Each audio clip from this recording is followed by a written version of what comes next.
So you've heard me mention the podcast playlist I made for new high school counselors. That has 15 episodes on it right now. I know it's a lot. So if you're ready for that deep dive before we even begin here in this episode, go to counselorclick.com/new counselor playlist to get that Mac Daddy of what I'm referencing here. In this episode, I want to give you some sound bites, snippets, quick tips from those episodes and highlight my absolute faves. Because according to my Instagram stories, lots of you are either moving around from elementary or middle school to high school, or you're starting a new job right out of grad school and you're ready to dive into the world of high school counseling. So if you haven't gotten the job yet, you're first going to go to counselorclick.com/interview so I can send you a 3-video interview series to help you secure that new job. Then you're going to come back here to this episode. This episode's going to be your awesome stepping stone to the podcast playlist and then to the 8-episode audio course for new high school counselors called High School Counselor Kickstart. And then you're going to join the Click Collaborative membership if you want that continued support and PD. I'm just laying out the roadmap for you here. I want to share a screenshot from a new high school counselor, and I just wanted to read it here because it reminded me of why I do this podcast and what inspired this podcast episode. It's because of you, the listeners. It said, "I was just telling my supervisor about your podcast yesterday. It feels like it's my own personal PD, and it's so convenient and relevant. New high school counselor here. Thank you so much." If you ever have kind words about the podcast, I will not tell you to keep those to yourself. Send me a DM and let me know how it's helped you because it truly means the world to me. It's really energizing, and I love hearing from people who are listening, so it doesn't just feel like I'm talking to myself over here. I know this podcast can be especially helpful for new high school counselors who are entering the field, so though that may not be you in this season, I bet you know someone who could benefit from it. So if you're a veteran, go ahead and send this episode over to an intern or a grad student, and hopefully you can pass it along to someone else who would enjoy it.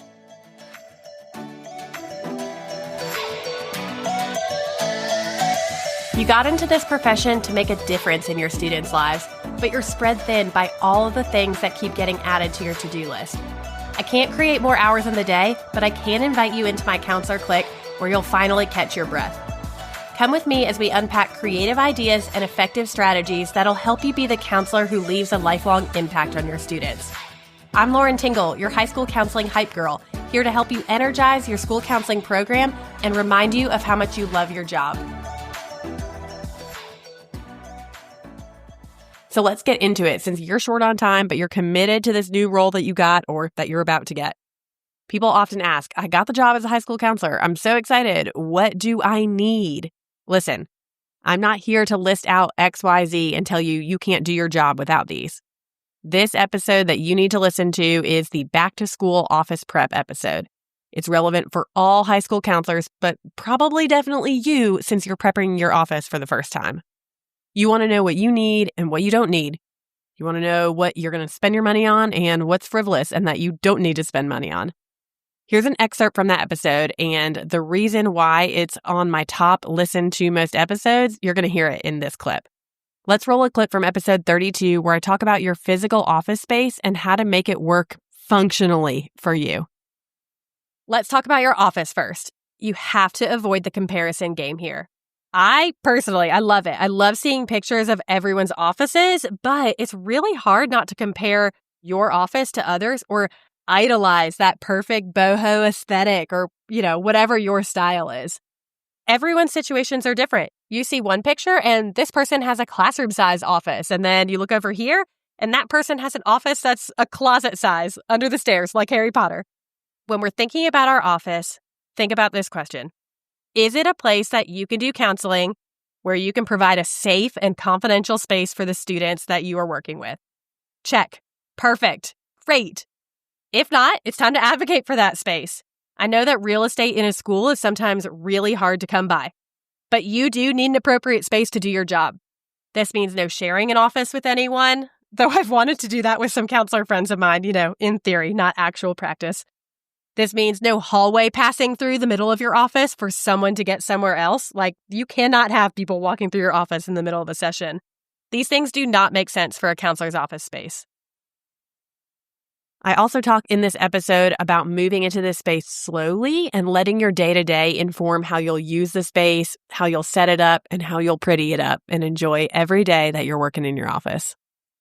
Along these lines of what you need and what you don't need, I'm going to link 3 resources in the show notes that are great starter resources that are probably going to be the most helpful for you as a high school counselor when you're deciding where to start. So the first one I'm going to link is a planning mega bundle. This is good for all grade levels. It has a 9th, 10th, 11th, and 12th grade component, has a presentation, and then a workbook style resource for your students. That's digital and printable. So it's kind of like that all-encompassing resource to get your feet wet, get you moving in the right direction with your students. It's called the Planning Mega Bundle. I'm also going to link a beginning of the year presentation to tell your people in your school, your admin and your teachers, what you do as a school counselor. You never know the state of affairs when you step into this role and what your role has looked like in this school before. So it's important that you set that standard right from the beginning. And then I'm going to link a bulletin board bundle because chances are you need to spruce those things up and give them some new life. So all of those resources are listed there. People often ask, what resources do I need when I start out as a new high school counselor? I'm not going to tell you there are ones that you have to have, but those 3 are some good ones to have in your back pocket when you start working in this job. Next, it's probably crossed your mind that high school counseling can feel really high stakes. And that's because it is. Maybe I'm biased because I'm obsessed with working in high school and my experience does not lie in middle school or elementary school.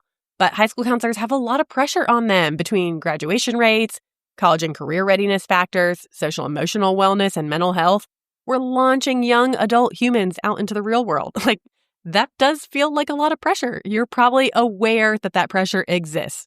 And that's probably what's keeping you up at night. And that's why you're here listening to this podcast. So let me try to alleviate some of that. Let me first say, mistakes are bound to happen. You will not do this job perfectly. And others before you have made mistakes too. So I guarantee that you are also going to make mistakes. And that's scary. Episode 73 has some examples of mistakes that I've made and stressors that I felt the weight from. So let's normalize these mistakes by sharing this clip with you. First up, you will make mistakes. Some of these mistakes will be more stressful than others, like miscalculating credits needed for graduation or misplacing test booklets that need to get sent back to the College Board.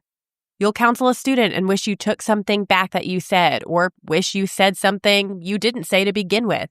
Yes, all of those things have caused moments of panic for me, but they did all work themselves out. The year I worked with 420 seniors was the most stressed I've been in my entire life. I've said it once and I'll say it again. I had checked and rechecked my seniors' graduation requirements and prayed each night that I didn't miss anything. I knew it was on them too, but I felt a lot of weight to get them across that stage. We talked about that pressure back in episode 71, where I talked with my old principal, Eric Williams. I've stayed at school late counting and recounting and wondering where I misplaced test booklets, all while cursing the day I got assigned test coordinator, frustrated because that didn't fall into my acceptable job responsibilities, according to ASCA. You'll reply all to an email to the whole staff and be embarrassed that you did that. You'll forget about a meeting that was on your calendar. You'll forget that you scheduled a meeting for Monday morning before school even starts, and you won't show up, but the parent will be there. You'll miss an important voicemail. You'll need an extension on a deadline. You'll upload first semester's transcript instead of second semester's. You'll fill out a form incorrectly. I'm telling you, there are so many mistakes that you can make in this job.